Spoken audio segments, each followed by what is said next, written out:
मेरा नाम सुमन है। मेरी शादी एक ऐसे परिवार में हुई थी जहाँ पर बहुत सारे लोग रहते थे, लेकिन कोई भी किसी के फेवर में बोलने के लिए तैयार नहीं रहता था। हर किसी को बस अपनी ही पड़ी रहती थी। हर कोई अपने काम से काम रखता था, हर कोई अपने आप से मतलब रखता था। मेरे ससुराल में मेरे सास ससुर भी थे। मेरी सास मुझे मेरी माँ की तरह प्यारी थी, क्योंकि मेरी माँ तो इस दुनिया को छोड़कर चली गई थी। इसलिए मुझे मेरी सास में अपनी माँ नज़र आती थी और मैं उनके साथ इसी तरह से बिहेव भी करती थी। लेकिन एक दिन मेरी सास के साथ मेरे ससुर ने कुछ ऐसा किया जिसे देखकर मेरे रोंगटे खड़े हो गए, क्योंकि मेरे ससुर मेरी सास के साथ मेरे पिताजी को इस दुनिया से गए हुए काफ़ी साल हो गए थे। मैं 7 भाइयों की इकलौती बहन थी और अभी तक मेरे किसी भी भाई की शादी नहीं हुई थी, क्योंकि मैं सबसे बड़ी थी और मेरे सारे भाई मुझसे छोटे थे। मैं अपने माता पिता की सबसे बड़ी और पहली औलाद थी। मेरे पिता ने हमेशा अपने बेटों को ही अहमियत दी थी। उन्होंने कभी मुझे अहमियत नहीं दी। मैं तो बस अपने घर में काम काज में ही घिर कर रह गई थी, क्योंकि मेरे सारे भाई काम पर जाते थे और मेरे सबसे छोटे 2 भाई वो घर में ही रहते थे। मुझे इतने बहुत सारे लोगों का खाना बनाना पड़ता था। इधर मेरी उम्र बहुत ज़्यादा हो गई थी और मेरे पिता को मेरी शादी का बिल्कुल भी ख्याल नहीं था। और जब वो मुझसे 1 साल छोटे मेरे भाई की शादी करना चाहते थे, तो मेरे पिताजी के सारे रिश्तेदार उनको कहते थे कि पहले बेटी पर ध्यान दो और उसकी शादी करो। तो मेरे पिता उनसे यही कहते थे कि मेरे पास बेटी की शादी करने के लिए दहेज नहीं है। बहू का क्या है, बहू तो फ्री में भी आ जाएगी और अपने साथ दहेज भी लेकर आएगी। मैं इस बात से बहुत ज़्यादा परेशान रहने लगी थी। अब धीरे धीरे मेरी उम्र भी हो गई थी। कुछ दिनों बाद मेरी भाभी आ गई और उसने मेरा उस घर में जीना दुश्वार कर दिया था, क्योंकि वो घर के किसी भी काम को हाथ नहीं लगाती थी। घर के सारे काम मुझे ही करने पड़ते थे। वैसे तो मैं घर के सारे काम पहले से ही करती आई थी, लेकिन अब भाभी आ गई थी तो उसका भी कुछ हक बनता था। लेकिन भाभी ने तो कुछ भी नहीं किया। वो तो सारा दिन बस आराम ही करती रहती थी। घर वालों को लगता था कि भाभी के आ जाने से मुझे बहुत ज़्यादा आराम हो गया है। मैं बहुत ज़्यादा परेशान रहने लगी थी और अपनी माँ को याद करके बस रोती रहती थी, क्योंकि जिस दिन से मेरी माँ की मौत हुई थी उस दिन से ही मेरे ऊपर इस घर की पूरी जिम्मेदारी आ गई थी। मुझे अपने भाइयों की भी बहुत फिक्र थी, लेकिन फिर मैंने अपने दिल को ये समझा लिया कि जब इस घर में किसी को मेरी फिक्र नहीं है, तो मुझे भी किसी की फिक्र करने की कोई ज़रूरत नहीं है। मैं देखने में भी बहुत ज़्यादा खूबसूरत नहीं थी, बस मामूली सी शक्ल की लड़की थी और मेरी उम्र अब लगभग 35 साल हो चुकी थी। मेरे साथ की जितनी भी लड़कियां थीं उन सब की शादी हो चुकी थी और उनके पास 2 या 3 बच्चे भी थे। इधर मैं थी जिसकी शादी ही नहीं हो रही थी। एक दिन मेरे चाचा जी हमारे घर पर आए और उन्होंने मेरे पिताजी को बहुत समझाया कि पहले बेटी की शादी करो, उसके बाद कुछ और काम करना। मेरे पिताजी बूढ़े ज़रूर हो गए थे, लेकिन वो फिर भी अपना काम करते थे। उन्होंने कभी अपने बच्चों पर ध्यान नहीं दिया था। उन्हें सिर्फ पैसा कमाने से मतलब था और वो पैसे भी सिर्फ अपने और अपने बेटों के लिए ही कमाते थे। जितना कमाते थे अपने और अपने बेटों की ख्वाहिशें पूरा कर दिया करते थे। मुझे तो किसी को भी कभी कोई मतलब ही नहीं रहा था। बस मैं इस घर में एक नौकरानी बनकर रह गई थी। मेरे चाचा जी और दादाजी के जिद करने पर मेरे पिताजी मेरी शादी को तैयार हो गए थे। रिश्ता भी चाचा जी ही खुद लेकर आए थे। मैं इस बात से खुश थी, चलो मेरी शादी होने वाली है और इस घर से मेरी जान छूटने वाली थी। लेकिन मेरी हमेशा यही ख्वाहिश थी कि मेरी शादी जहाँ पर भी हो वो परिवार छोटा और कम मेंबर का हो। लेकिन जब मैंने लड़के को देखा और मुझे उनकी फैमिली के बारे में पता चला तो मेरा दिल टूट कर रह गया था। जिस लड़के से मेरी शादी होने वाली थी वो लड़का बहुत ज़्यादा काला था और उसकी फैमिली भी बहुत बड़ी थी। उसके 6 भाई और 2 बहनें थीं। दोनों बहनों की शादी हो चुकी थी और सारे भाई अपनी पत्नियों के साथ दूसरे शहर में रहते थे। इधर ये लड़का अपने घर में माता पिता के साथ रहता था। बस इस लड़के की खूबी इतनी थी कि यह बहुत ज़्यादा कमाता था और इसका घर भी बहुत बड़ा था। सुना था कि सारे भाई अपने अपने हिस्सा लेकर अलग हो गए हैं। ये लड़का बहुत ज़्यादा काला था, इस वजह से इसकी शादी नहीं हो पा रही थी।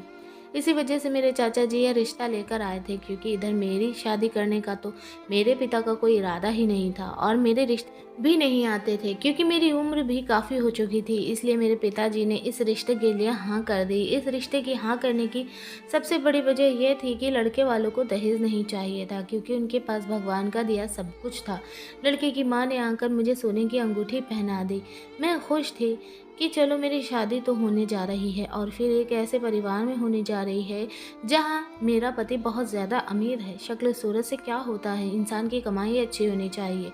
और फिर मुझे तो कोई ऐसा पति चाहिए था जो मेरी इज़्ज़त करे और मुझे प्यार दे। इसी भरोसे के साथ मेरी शादी मेरे पिता ने उस लड़के के साथ कर दी। मेरे ससुराल हमारे घर से बहुत दूर थे। मेरे भाइयों या मेरे पिता किसी ने भी लड़के के घर जाकर उनके घर को नहीं देखा था। वो लोग तो बस फॉर्मेलिटी पूरी करने के लिए ही मुझे विदा कर रहे थे। लेकिन मुझे अपने चाचा जी पर बहुत भरोसा था, क्योंकि वही मेरा यह रिश्ता लेकर आए थे। पर अफ़सोस की बात यह है कि मेरा ये भरोसा उनके लिए गलत साबित हुआ था। जब मैं विदा होकर अपने ससुराल गई, तो मैंने देखा कि मेरे पति का घर तो बहुत बड़ा था और मेरे पति का रंग भी बहुत काला था। पर फैमिली में जितने भी मेंबर थे, वह अलग घर में नहीं रहते थे, बल्कि एक ही घर में रहते थे। शादी के कुछ दिनों तक तो मुझे लगा कि वह लोग मेहमान हैं और शादी करने के बाद चले जाएंगे। लेकिन वो जितने थे उतने ही वहीं रह रहे थे और उनमें से कोई भी अपने घर जाने का नाम नहीं ले रहा था। मेरे पति के अलावा उनके 6 भाई थे और उनकी 6 बीवियां थीं। उन पति पत्नी के बच्चे भी बहुत सारे थे। मेरे पति के साथ तो मेरे शुरू के दिन बहुत अच्छे गुजर रहे थे, लेकिन कुछ दिनों बाद ही मेरा पति काम के सिलसिले में शहर से बाहर चला गया था। इधर मेरा ख्याल मेरी सास रखती थी। मेरी सास बहुत अच्छी औरत थी। मेरी सारी जेठानियाँ तो अपने कमरों में ही पड़ी रहती थी। उन्हें आराम और मेकअप करने से फुर्सत ही नहीं मिलती थी। मुझे सिर्फ 2-3 दिन ही आराम करने का मौका मिला होगा। उसके बाद से ही मैंने इस घर की सारी ज़िम्मेदारियाँ सँभाल ली थी। वैसे तो यहाँ पर नौकर भी लगे हुए थे। वो सारे नौकर ईमानदारी से काम करते थे, लेकिन मुझे इतने बड़े घर में होते हुए इन नौकरों पर भरोसा नहीं था। इसलिए मेरी ड्यूटी होती थी कि मैं उन पर नज़र रखती थी। मेरी सास मेरी ज़िम्मेदारी से बहुत खुश हुई थी। इतने ज़्यादा लोग होते हुए भी इस घर में सन्नाटा था। हमेशा बहुत ज़्यादा खामोशी रहती थी। सारे लोग अपने अपने कमरों से बाहर ही नहीं निकलते थे। मेरा पति जब से शहर गया था, मुझे अपने कमरे में अकेले ही सोना पड़ता था। मेरे पति की आदत बहुत अच्छी थी। शादी की पहली रात से ही उसने मेरे साथ अपना बिहेवियर बहुत अच्छा रखा था। मुझे खुशी हुई थी कि चलो, यहाँ मेरा पति तो बहुत अच्छा है, क्योंकि उनका रंग बहुत ज़्यादा काला होने की वजह से उनके काफ़ी टाइम बाद शादी के लिए लड़की मिली थी। जब मैं अपने कमरे में सोने के लिए जाती और मैं अकेली होती, तो रात बीच में मुझे ऐसा लगता जैसे किसी के चीखने चिल्लाने की आवाज़ आ रही है। मुझे लगता था कि जैसे इस घर में भूत है, क्योंकि मुझे किसी के पैरों के चलने की आवाज़ भी आती थी। सारा दिन तो इस घर में सब लोग कमरे के अंदर ही बंद रहते थे। फिर रात को कौन था जो टहलता था? मुझे ज़्यादा डर लगता था और मैं अपने पति को याद करती रहती थी। अब हर दिन ही ऐसा होने लगा था कि मुझे किसी के चलने और चिल्लाने की आवाज़ आती थी। मैं डरते हुए अपने कमरे में ही बंद रहती थी। मैंने सोचा मैं इस बारे में किसी से पूछूंगी ज़रूर कि आखिर रात के टाइम पर इस घर में ऐसा क्या होता है। मैंने अगले दिन जब अपनी सास से ये बात पूछी, तो वो मेरे सवाल पर थोड़ा घबरा गई थी और उन्होंने बातों को गोल गोल घुमा दिया था। ये घर भी तो बहुत बड़ा था। इस घर में रहते भी तो बहुत सारे लोग थे। हो सकता है कि कोई ना कोई रात के टाइम पर जाग जाता हो, या फिर किसी जेठानी का बच्चा रोता हो और मुझे लगता हो कि कोई चिल्ला रहा है। शायद यह मेरा वहम हो।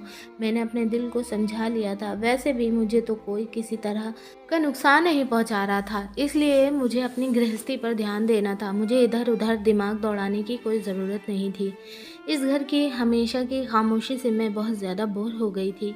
कभी कभार मेरी बात मेरी पड़ोसन से हो जाती थी, उसके अलावा मेरा कहीं आना जाना भी नहीं था। इस घर में मेरे ससुराल का कोई रिश्तेदार भी आता जाता नहीं था। हर कोई अपने काम से काम रखता था, हर कोई अपने आप से मतलब रखता था। एक दिन रात को मैं फिर से सो रही थी और मुझे किसी के बहुत ज़ोर ज़ोर से चिल्लाने की आवाज़ आ रही थी। आज मैं हिम्मत करके यह देखने के लिए उठ ही गई थी कि ये आखिर कौन है जो ज़ोर ज़ोर से चिल्लाता है और कौन है जो इतनी रात को घर में टहलता रहता है। मैंने देखा कि मेरे ससुर फ़ोन पर किसी से चिल्ला चिल्लाकर बातें कर रहे थे। मेरे ससुर अक्सर ऊंची आवाज़ में फ़ोन पर बात करते थे। उनकी ही आवाज़ सारे घर में गूंजती थी।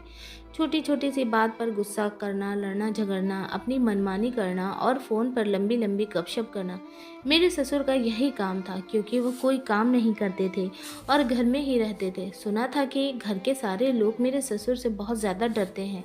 यहाँ तक कि मेरी सास भी अपने पति से बहुत ज़्यादा डरती थी। मेरे ससुर का बिहेवियर इस घर में किसी के साथ भी ठीक नहीं रहता था, किसी की भी नहीं सुनते थे वो। अपने हिसाब से ही जो उन्हें करना होता था वही करते थे। फिलहाल दिन इसी तरह से गुजर रहे थे। मैं हर रात देखती कि घर में आधी ही रात में टहलने वाला इंसान कोई और नहीं बल्कि मेरा ससुर था, और वही रात को किसी न किसी से बातें करते थे। जबकि मैं इस बात से भी बहुत डरी हुई थी कि कभी-कभी तो वो रातों को मेरी सास को भी मारते पीटते थे। वो मेरी सास के साथ हमेशा बुरा बिहेवियर करते थे। अपनी पत्नी को अपने पैरों की जूती समझते थे। जब मेरी शादी हुई थी तब शुरुआत के दिनों में तो यहाँ पर कुछ भी ऐसा नहीं था, लेकिन मेरे पति के जाने के बाद से ही इस घर में न जाने क्या-क्या होने लगा था। मेरी सास को वो रोज़ मारते थे। मेरी सास ज़ोर-ज़ोर से चीखती चिल्लाती रह जाती थी, मगर मेरे ससुर नहीं रुकते थे। अब मैं रोज़ रातों को जागकर उन लोगों की लड़ाई झगड़े पर कान लगाने लगी थी, क्योंकि मुझे ही नहीं चल पाता था कि वो दोनों पति पत्नी क्यों झगड़ते हैं और ऐसी कौन सी गलती है जिस पर मेरे ससुर उनको पीटते हैं। कुछ दिनों बाद मेरे पति 2-3 दिन के लिए घर पर मेरे साथ टाइम स्पेंड करने के लिए आ गए थे। मैं अपने पति के आने से बहुत ज़्यादा खुश हुई थी, लेकिन हैरान इस बात पर भी थी कि जिस दिन से मेरे पति घर पर आए थे, अब मेरे ससुर ने मेरी सास पर हाथ उठाना बंद कर दिया था। यह बात तो मैं पहले भी नोटिस कर चुकी थी कि जब मेरे पति घर में होते थे तो मेरे ससुर मेरी सास पर हाथ नहीं उठाते थे, और घर के सारे लोग भी एक साथ बैठकर डाइनिंग टेबल पर खाना खाते थे, एक दूसरे के साथ टाइम स्पेंड करते थे। मुझे मेरे पति के सामने घर का माहौल पूरा बदला हुआ नज़र आता था। एक दिन मेरे पति ने मुझसे कहा, तुम अच्छी तरह से रेडी हो जाओ, हम लोग कहीं बाहर घूमने चलते हैं। मैं अपने पति के साथ तैयार होकर बाहर चली गई थी। मेरे पति मुझे एक बहुत बड़े रेस्टोरेंट में लेकर गए थे खाना खिलाने के लिए। वहाँ पर हम दोनों ने साथ बैठकर खाना खाया था। मेरे पति मेरी तरफ देख कर कहने लगे, क्या हुआ, तुमने खाना भी ठीक तरह से नहीं खाया? मैंने सोचा कि अपने पति से इस वक्त ये बात करना सही है या नहीं, क्योंकि मैं अपनी सास की वजह से बहुत परेशान थी और घर के माहौल की वजह से भी। फिर मैंने अपने पति को सब कुछ बताने की कोशिश की, क्योंकि हम दोनों शादी के बाद पहली बार एक साथ टाइम स्पेंड करने के लिए घर से बाहर निकले थे। मैं ऐसी बातें करके अपने पति को परेशान नहीं करना चाहती थी। फिर यह भी सोच रही थी कि आखिर मैं उस घर की बहू हूँ। मैंने बड़ी हिम्मत करके अपने पति से पूछ ही लिया कि आपके पिता आखिर रात को अपनी पत्नी पर हाथ क्यों उठाते हैं। ये सवाल सुनने के बाद मेरे पति ने बड़े ही हैरानी से मेरी तरफ देखा और कहने लगे कि तुम पागल हो गई हो क्या? ऐसा कुछ भी नहीं है। मेरे पिताजी तो माँ से बहुत ज़्यादा प्यार करते हैं। मैं आगे कुछ कहने वाली थी कि इतनी ही देर में मेरे पति के पास किसी की कॉल आ गई और वो कॉल अटेंड करने के लिए मेरे पास से उठकर चले गए थे। मैं अपने पति के अंदाज से समझ गई थी कि वो इस बात से अनजान है। 5 मिनट बाद मेरे पति आए और मुझसे कहने लगे, बताओ तुम क्या बात कर रही थी? मैंने फिर उसके बाद उनसे कोई बात नहीं कही और कहा कि शायद मुझे गलतफहमी हुई थी, अब हमें घर चलना चाहिए, काफ़ी देर हो गई है। उसके बाद मैं अपने पति के साथ घर लौट आई थी। अगले 2 दिन के बाद फिर मेरे पति वापस अपने काम के सिलसिले में चले गए थे। मेरे पति जाते समय मुझे शॉपिंग करने के लिए कुछ पैसे दे गए थे। उन्होंने कहा था कि तुम अपनी पसंद के कपड़े ले आना, क्योंकि जिस दिन हम लोग घर से बाहर निकले थे उस दिन हमें इतना टाइम नहीं मिल सका था कि हम साथ में शॉपिंग भी कर लें। मेरी कोई जेठानी मेरे साथ कभी नहीं जाती थी। वैसे तो कोई मेरे साथ जाता नहीं, क्योंकि कोई भी जेठानी मेरे साथ ढंग से बात तक नहीं करती थी। मैंने अपनी सास से इसलिए नहीं पूछा था कि कहीं मेरे ससुर उन्हें ले जाने से इनकार ना कर दे। मेरे घर की सारी नौकरानियों के साथ अच्छी जान पहचान हो गई थी। एक नौकरानी थी चमेली। मैंने उससे कहा कि तुम क्या मेरे साथ मार्केट चलोगी, तो वो मेरे साथ मार्केट चलने के लिए फ़ौरन ही तैयार हो गई। इस घर में मुझे किसी से परमिशन लेने की कोई ज़रूरत नहीं थी, क्योंकि इस घर में कोई कुछ भी करे, इस घर में किसी को किसी से कोई मतलब नहीं होता था। इसलिए मैं नौकरानी को अपने साथ ले जाकर मार्केट से अपनी शॉपिंग करके आ गई थी। जब मैं मार्केट से घर आई तो मेरी सास के कमरे का दरवाज़ा खुला हुआ था। मैं धीरे धीरे कदमों से अपनी सास के कमरे के दरवाजे तक जा पहुंची। मुझे उनके कमरे से आवाज़ आ रही थी। वो कह रही थी कि बस करो, अब मेरे ऊपर ज़्यादा जुल्म मत करो। इसका मतलब ये था कि आज मेरे ससुर फिर से मेरी सास पर हाथ उठा रहे थे, और अब रात का वक्त नहीं था बल्कि दिन था। मैंने अपने हाथ से शॉपिंग बैग ज़मीन पर रख दिया और कान लगाकर अपने सास ससुर की बातें सुनने लगी। मेरी सास ज़ोर ज़ोर से चिल्ला रही थी कि तुम मेरे साथ ये मत करो, मुझे माफ़ कर दो, आखिर कब तक तुम मेरे साथ यही सब करते रहोगे। बार बार मेरी सास एक ही शब्द दोहराए जा रही थी। मैंने दरवाजे से झांक कर देखा कि आखिर मेरे ससुर मेरी सास के साथ ऐसा भी क्या कर रहे हैं। तो ये देखकर मेरे पैरों तले से ज़मीन निकल गई। मेरे ससुर मेरी सास के बाल काट रहे थे। मैं समझती थी कि मेरे ससुर मेरी सास पर हाथ उठाते होंगे और उनको मारते होंगे, तभी मेरी सास इतना ज़्यादा चिल्लाती है। लेकिन मेरा ये ख्याल गलत साबित हुआ था, क्योंकि वो उनको मार नहीं रहे थे बल्कि उनके बाल काट रहे थे, जिस पर मेरी सास बहुत ज़्यादा चिल्ला रही थी। पर वो ऐसा क्यों कर रहे थे, ये बात मेरे बिल्कुल भी समझ में नहीं आ रही थी। आखिर बाल तो औरत का गहना होते हैं, हर औरत की खूबसूरती बालों से ही होती है। मेरे ससुर के एक हाथ में मेरी सास के कटे हुए बाल और दूसरे हाथ में कैंची थी। अब मुझे ये सब कुछ देखकर रहा नहीं गया था, इसलिए मैं चिल्लाती हुई कमरे के अंदर चले गई। मैंने कमरे के अंदर जाकर अपने ससुर से कहा, पिताजी आखिर आप ये सब कुछ क्या कर रहे हैं। मेरे ससुर ने कहा, शुक्र करो बहू, तुम्हारी सास के हिसाब से ये सज़ा बहुत कम है, वरना जो तुम्हारी सास के कारनामे हैं इसे तो मैं और बड़ी सज़ा मिलनी चाहिए थी। ये कहते हुए मेरे ससुर कमरे से बाहर निकल गए थे। मैंने अपनी सास को जाकर जल्दी से गले लगा लिया, क्योंकि वो बेचारी बहुत ज़्यादा रो रही थी। मैंने उनसे पूछा कि यह सब कुछ क्या हो रहा है और पिताजी ने आपके बाल क्यों काटे हैं। मेरी सास कहने लगी, ऐसा तो वो हर रोज़ करते हैं, पहले तो वो मुझे मारते हैं और उसके बाद मेरे बाल काटते हैं। मैंने कहा, पर मुझे लगता है कि वो खाली आपके बाल काटते हैं, आपको मारते नहीं हैं। मेरी सास कहने लगी, ये आदमी बहुत जालिम है, कभी भी कुछ भी कर सकता है। मेरी सास कहने लगी, बहू मैंने कुछ भी नहीं किया, तुम अभी इस घर के बारे में कुछ नहीं जानती हो, इसलिए तुम ये बात नहीं समझ सकती। मैं बेकसूर हूँ, बेगुनाह हूँ। मैंने उनसे पूछा कि आखिर कोई तो बात होगी जो ये आपके साथ ऐसा करते हैं। मेरी सास ने कहा, बहू इस घर में सबको अपनी फ़िक्र है, इसलिए कोई भी किसी के मामले में नहीं बोलता, क्योंकि इस घर के सारे लोग मेरे छोटे बेटे की कमाई खाते हैं। तुम इस घर के लोगों से बचकर रहना, और ख़ासकर अपने ससुर से, वो बहुत ख़तरनाक आदमी है। कभी भी कोई भी बात अपने पति से मत कहना, वरना वो मुझे जान से मार देंगे। मेरी सास ने मुझे ज़बरदस्ती अपने कमरे से बाहर भेज दिया और कहने लगी कि आइंदा कभी भी हम दोनों के झगड़े के बीच तो मत आना, वरना तुम्हारे साथ अच्छा नहीं होगा और तुम्हें कुछ भी जानने की कोई ज़रूरत नहीं। तुम अपने कमरे में जाओ। मैं खामोशी से उनके कमरे से बाहर आ गई थी। मेरे ससुर मेरे साथ अच्छा नहीं कर रहे थे। मेरी सास एक अच्छी औरत थी और मैं इस तरह से उन पर जुल्म होते नहीं देख सकती थी। मैं अपने कमरे की तरफ ही जा रही थी, तभी मुझे सीढ़ियों पर मेरे ससुर मिल गए। मेरे ससुर जी ने मुझे आवाज़ लगाकर रोक लिया और कहने लगे, एक बार मेरी बात सुन लो, मुझे पता है कि तुम्हें मेरी बात पर यकीन नहीं होगा। मैं अपने ससुर की बात को समझ नहीं पाई। वो मेरे पास आए, उन्होंने मुझसे कहा कि मुझे पता है तुम बहुत समझदार लड़की हो, बिल्कुल मेरे बेटे की तरह। मेरा बेटा भी बहुत समझदार है। मैंने अपने ससुर जी से कहा, लेकिन आप माँ जी के साथ बहुत गलत कर रहे हो। मेरे ससुर कहने लगे, रुको मैं अभी तुम्हें सारी कहानी समझाता हूँ, ताकि तुम्हें मुझ पर यकीन आ सके और ये भी पता चल जाए कि इस घर में क्या हो रहा है। ये कहकर मेरे ससुर ने अपनी जेब से अपना मोबाइल निकाला और उसमें कुछ करने लगे।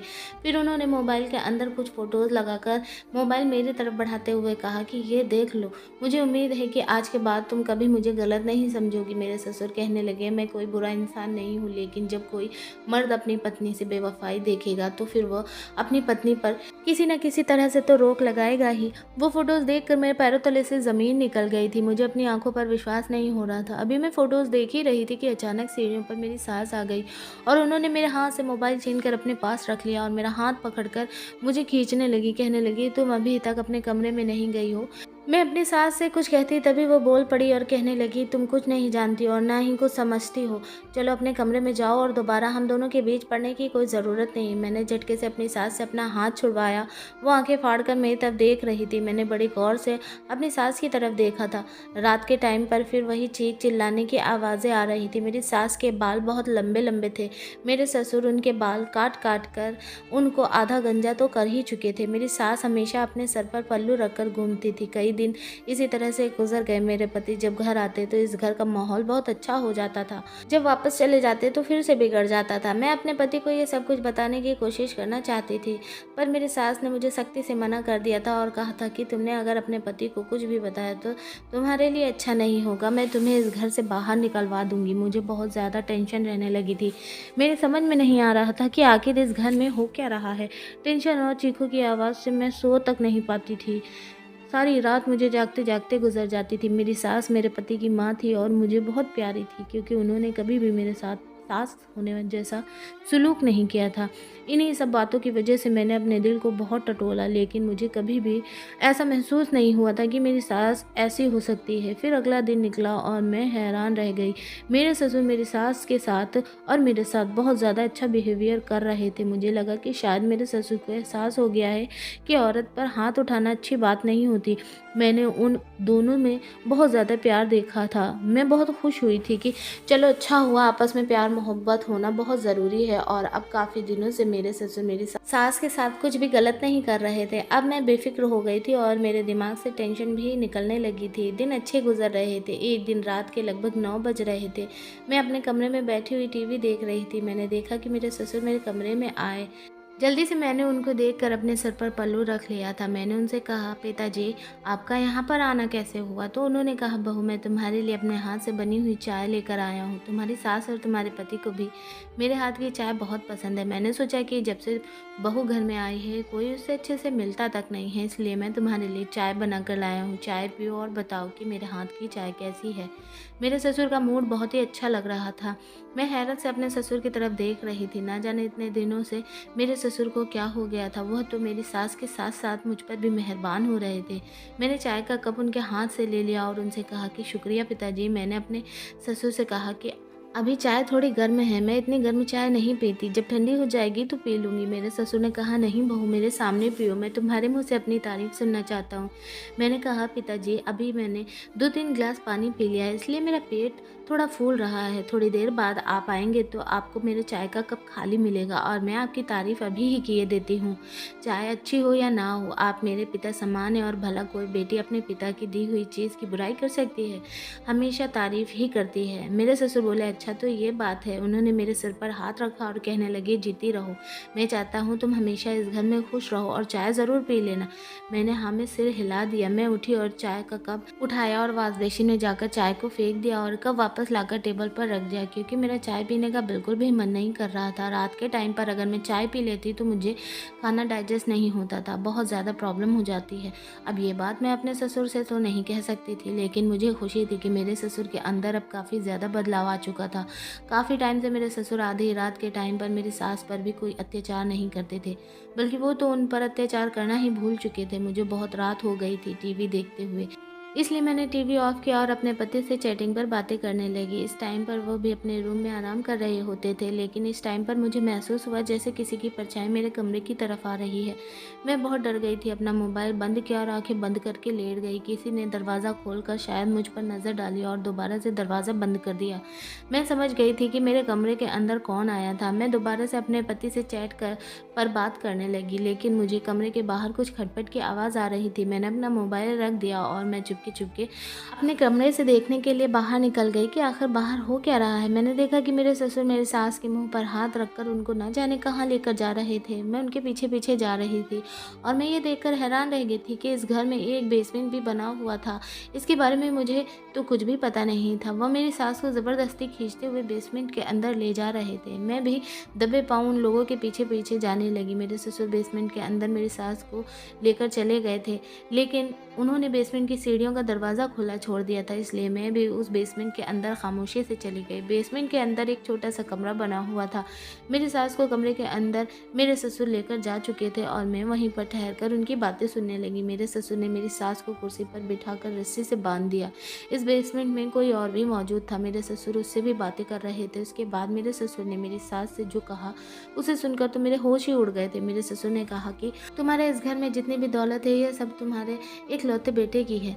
मैं चाहता हूँ कि यह सब तुम मुझे दे दो और मेरे नाम कर दो। कितने सालों से मैं इस दिन का इंतज़ार कर रहा था। मैं यहाँ पर आज तुम्हें मार कर दफन कर दूंगा और सबको बता दूंगा कि तुम अपने आशिक के साथ भाग गई हो। अब जल्दी से इन पेपर्स पर साइन कर दो ताकि तुम्हारे बेटे की सारी जायदाद मेरे नाम हो सके। मेरी सास कहने लगी, मैं मर जाऊंगी लेकिन ऐसा कभी नहीं करूंगी। ये सब कुछ मेरे बेटे की मेहनत की कमाई है। तुम क्या चाहते हो कि मैं तुम्हारे और तुम्हारे हरामखोर बच्चों को अपने बेटे की मेहनत की कमाई का ये बनाया हुआ सब कुछ दे दूं?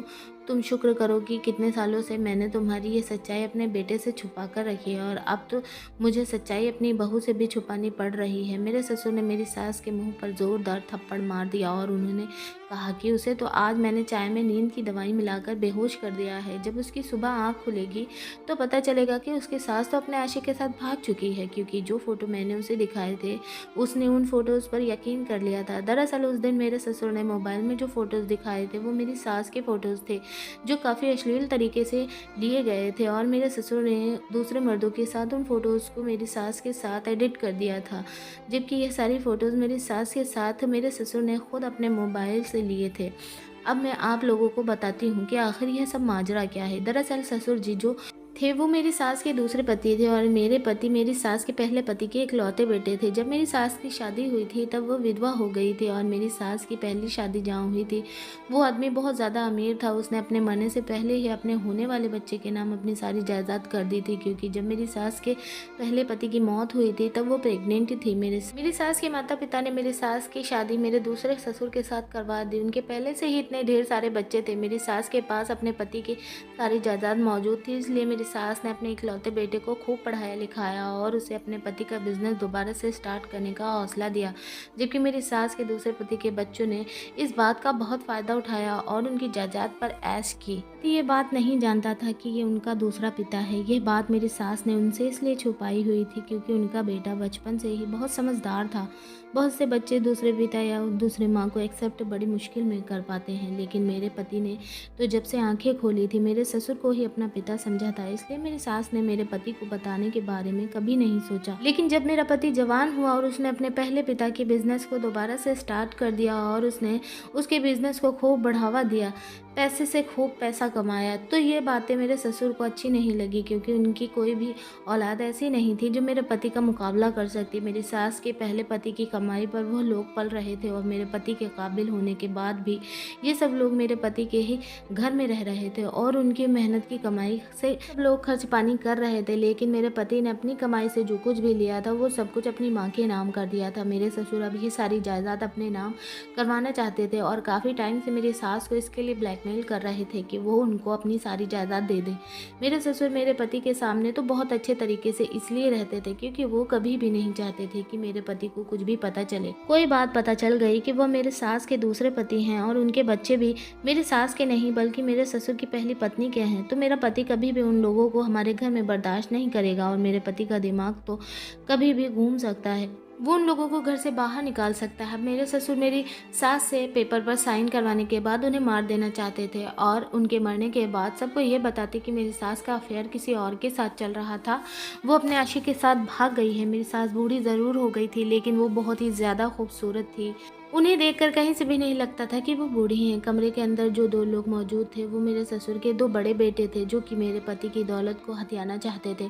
मेरे ससुर मेरी सास के बाल इसलिए काटते थे क्योंकि बाल औरत का गहना होते हैं। उन्हें लगता था कि वो अपनी पत्नी के बाल काट देंगे और उन पर रोज़ मारपीट करेंगे तो वो डर कर उनके नाम ये जायदाद कर देंगी, लेकिन ऐसा कुछ भी नहीं हुआ। सलाम है मेरी सास की बर्दाश्त को, जो इतने सालों से वो ये सब कुछ बर्दाश्त कर रही थी और उन्होंने अपने बेटे की जायदाद किसी ऐसे आदमी के हवाले नहीं की थी जो उनकी और उनके बेटे की ज़िंदगी ख़राब कर देता। मैं अपनी सास पर अब ज़्यादा जुल्म होते नहीं देख सकती थी, इसलिए मैंने एक काम किया था। जब मैं अपने कमरे में लेटी हुई अपने पति से चैट पर बात कर रही थी तब मेरे ससुर ही मेरे कमरे में आए थे। मैंने अपने पति को मैसेज से पूरी बात बता दी थी। मैंने सोच लिया था कि मेरे पति को यकीन आए या ना आए, क्योंकि मुझे गड़बड़ का एहसास तो तभी हो गया था जब मेरे ससुर के बिहेवियर बदल गए थे और वो मेरे कमरे में आज पहली बार मेरे लिए चाय बना कर लाए थे। मेरे पति ने जब मैसेज पढ़े तो उनका रिप्लाई आया कि मैं अपने दोस्त को भेज रहा हूँ, तुम उसकी मदद ले लेना, बाकी मैं यहाँ से घर के लिए निकल रहा हूँ। अगर ये सब कुछ सच हुआ तो मैं अपने पिता और उनके सारे बच्चों का हाथ पकड़कर घर से निकाल दूंगा और अगर यह बात गलत हुई तो मैं तुम्हें इस घर से निकाल दूंगा और तुम्हें डाइवोर्स दे दूंगा।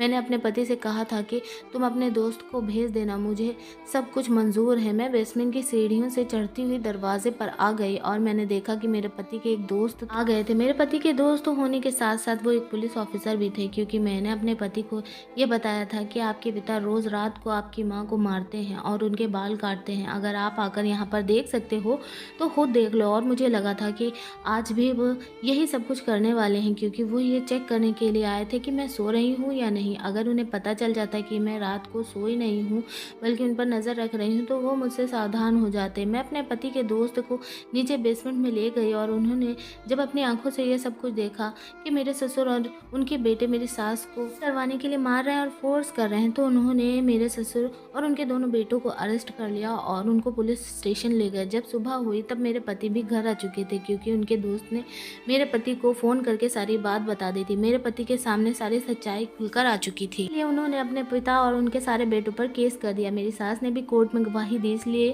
फैसला हमारे हक में हुआ था। मेरे जेठ जेठानियाँ जो हमारे घर में रह रहे थे, वो सब लोग हमारे घर से चले गए थे। अब इस बड़े से घर में हम लोग खुशी खुशी रहते थे। मेरे पति ने फैसला कर लिया कि वो कभी भी इस घर से नहीं जाएंगे। अब वो हमारे साथ ही रहते हैं और इसी शहर में रहकर अपना काम करते हैं। कभी कभी कुछ लोग दौलत के लिए इतने गिर जाते हैं कि अपने रिश्तों की अहमियत करना ही भूल जाते हैं। इसलिए अच्छे इंसान की परख करना सीखिए।